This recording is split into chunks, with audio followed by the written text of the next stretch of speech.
Aunt Felicia used often to tell the story of her friend, Father Cannellese, and the ghost monk of Gontran, and it is given here as she related it. I never knew a more delightful person than Father Cannellese. Dr. Cannellese, I always called him, because, not being myself of the Catholic communion, I prefer when it is permissible to use the more secular mode of address. Besides, there was a certain savour of the world about Dr. Cannellese. He was in some respects the typical priest of society, well-bred, highly cultivated, dignified, courteous, and with much knowledge of men and women. He was indeed a frequent and ever-welcome guest in the houses of many of the great Catholic nobility. Though of foreign extraction, he was to all intents an Englishman, and was for a long time, till his health broke, the head of an important Catholic seminary in London. This position gave him a greater freedom than is usual with the clergy of the Church of Rome. He was a Jesuit, which fact had perhaps something to say to his extreme charm of manner, his exquisite tact, and his varied social gifts. There was nothing of the ascetic about Dr. Cannellese, but he in no sense realized the conventional notion of the Jesuit priest. If there ever lived an earnest, pure-minded, and truly religious man, it was my friend Father Cannellese. I call him my friend, though I am not as a rule fond of priests, and as my husband belongs to the Roman persuasion, I have had some opportunities of observing the class. Fortunately, Gaston is liberal in his views, robust as well as scholarly in his tastes, and has a keen sense of humour. Thus the priests who are his intimate friends are generally men of culture, and are interesting apart from their calling. Dr. Cannellese had the reputation of being a proselytist, and it was said that he had made many a convert among a particular order of women, that which is essentially of London society, the kind of woman who gravitates by temperament towards the Mother Church. I am not that kind of woman, and Dr. Cannellese, after one or two conversations, in which I frankly stated my objections to his creed, gave up any proselytizing notions he might have entertained, and accepted my friendship on another basis.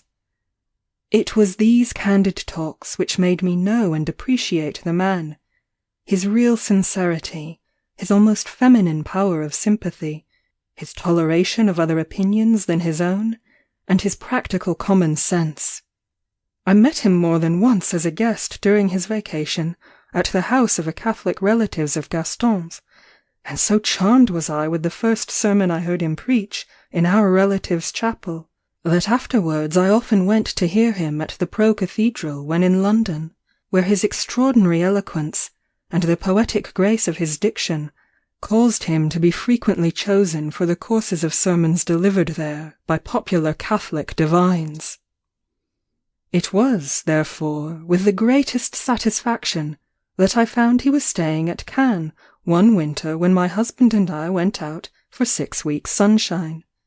A 6 weeks made memorable ever afterwards by the companionship of Dr. Cannellese. He had been granted leave of absence on account of lung delicacy. He looked worn and transparent, but no serious symptoms had shown themselves, and it was not supposed that he was in real danger. He told us that his doctor's prescription was to live out of doors, to drive as much as possible, to nourish himself with food, and to give up work and study for a time. Dr. Cannellese was not rich. What good Catholic priest has ever more than suffices for the necessaries of existence? We saw that he denied himself the drives, which were his greatest pleasure, and we, therefore, always made a point of asking him to accompany us on the different expeditions we made in the neighbourhood of Cannes. One day we begged him to go with us on a rather long excursion to a queer little old-world place in the hills behind Grasse, a place which is almost unknown to the ordinary tourist on the Riviera, and which yet has a history that goes back to the Saracens, for it was once the stronghold of the most ancient and almost the greatest of the Provençal families. This place is called Saint Xavier de Gontran. I noticed that an excited look came over the priest's face, and he smiled with almost a boyish eagerness. "You are doing me a greater kindness than you could have imagined," he said. "I accept joyfully. I know Saint Xavier de Gontran," he went on. "I have the most strange and solemn association with the place, which I have not visited for many years. I had an immense longing to go there again, but it is a long expedition, and I cannot now walk over the hills as I used, and, in short, there are difficulties in the way." We knew what the difficulties were.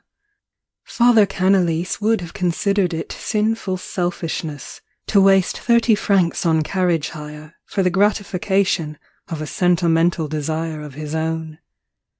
I jumped to the conclusion that his association with the place was a sentimental one. He had spoken of it with a hushed drop of his voice, and now I ventured to ask him what the story was. The hesitation of his manner made me feel convicted of an impertinent curiosity. "I have hardly ever spoken of it," he answered. "I don't think I could do so here," and he glanced round the crowded drawing-room of the hotel. "Perhaps when we are there I shall be able to tell it you. That experience made a great impression on me. It has to a certain extent influenced my life." He did tell us the story when we were sitting on a little stone terrace, an abutment of the fortified wall of the old chateau of Gontran.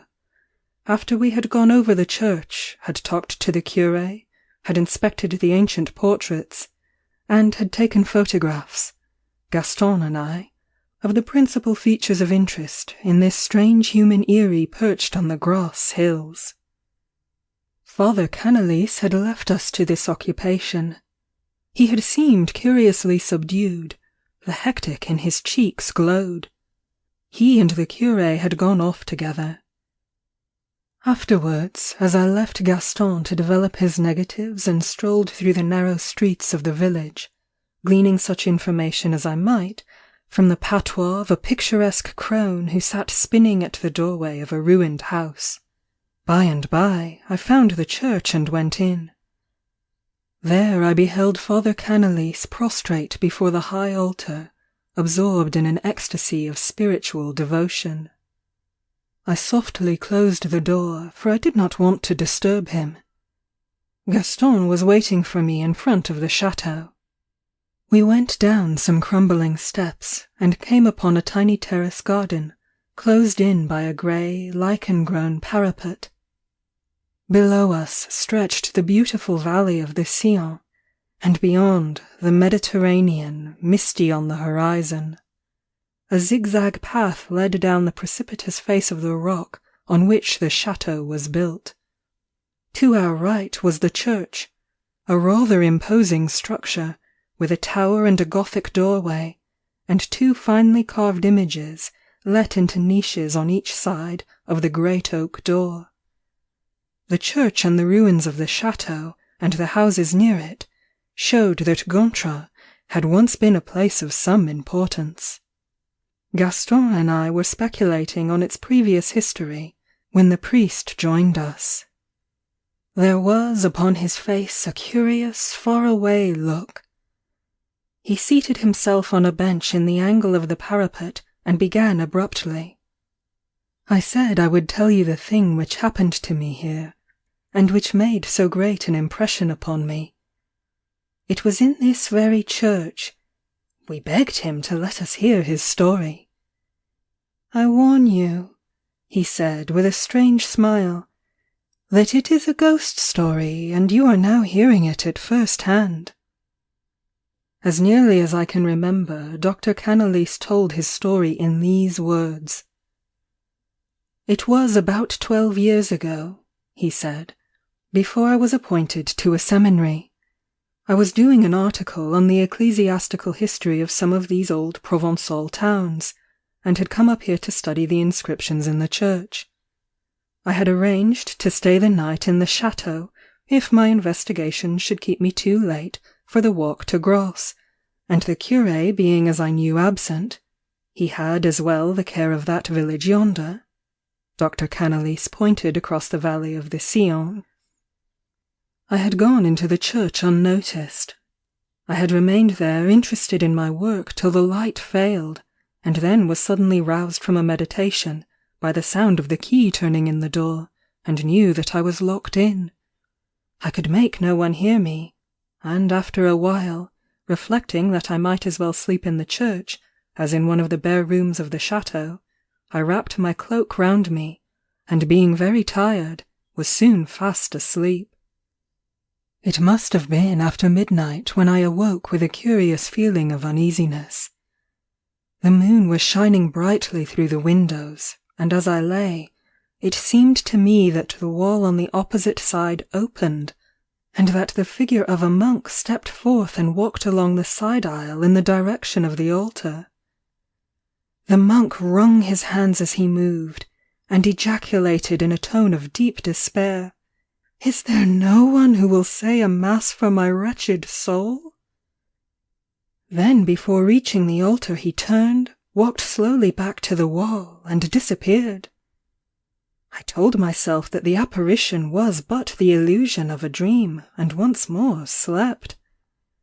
Again I was awakened by the same feeling of uneasiness, and again the monk stepped forth from the wall, and again wrung his hands, and repeated his mournful plaint. This time I knew that it was no dream. I got up and kneeled before the altar in prayer and adoration, and then once more laid down and waited till the spectre should for the third time come forth. As the clock struck the third hour, the stone melted, as it were, behind the ghost, and it seemed as if the unhappy being were directly addressing his petition to me as he wailed, "Oh, who will say a mass for my wretched soul?" I got up and went towards him. "Had you no fear?" asked Gaston. "None," replied Dr. Cannellese, "and I am telling you an absolutely true story. I do not believe that one has any fear of the supernatural, provided that he is conscious of pure motive. At any rate, I felt none then. "I will pray for your soul if it be any comfort to you," I said, and then I went into the sacristy, of which the door was open, and robed myself, while the ghost monk waited at the steps of the high altar, and the ghost served me as I performed this strange and solemn requiem mass. Dr. Cannellese paused. "Then?" exclaimed Gaston. "The point of the story has yet to come," answered the priest dreamily. As the monk stood by that part of the wall from which he had appeared, he paused for a moment, and before he disappeared, said in solemn tones, "I thank you for having given me peace. There is only one way in which I can show my gratitude. 3 days before your death, you will see me again." "Don't think me morbidly superstitious," Father Cannellese added, "but as I prayed just now at that same spot, the presentiment was borne in upon me that I shall soon receive that promised visit." He got up as he spoke. "Did you notice," he said, "that space in the wall of the church where the masonry appears to have been lately disturbed? I have been inquiring of the attendant here, and he tells me that a portion of the wall fell away a year or 2 ago, and that in repairing the place it was discovered to be hollow. A skeleton was found in the recess, and also a cup and a platter. It is certain that the ghost monk who served me at the mass was the spectre of one walled up alive, perhaps centuries ago." There was a delay in our getting away from Saint-Xavier-de-Gontran. The drive was long and the way stony, and one of the horses went lame. A mistral had risen, and we reached the hotel long after sunset, chilled to the bone. No one was surprised to learn next day that Dr. Cannellese was laid up with an attack of congestion of the lungs. I went to see him a few days later, and I was struck by the change in his appearance, and the wonderfully spiritualized expression of his always refined and thoughtful face. "I am glad that you have come," he said quite cheerfully, "for I shall not see you again. I am glad too that I told you the story of the ghost monk at Gontran the other day. You know I told you also of the presentiment which came over me that I should soon meet my spectral visitant again. He came last night. I shall die the day after tomorrow." No reasoning could persuade Father Cannellese out of this fixed idea, though the doctors assured him there was nothing in his condition to give rise to any serious apprehension. Indeed, after an interview with the doctor, I felt sure that my friend was labouring under a morbid impression. Nothing could, however, have been less morbid than the way in which he set about arranging his worldly affairs, if, indeed, that term could be applied to the interests of one who was, as regards sordid matters, so unworldly. His presentiment, however, was verified. On the third night after the ghost monk had appeared to him, he died as quietly as if he had been going to sleep. The doctors could not understand the case, nor can I. I only know that the ghost story must be true, for Dr. Cannellese was incapable of even self-deception. End of The Ghost Monk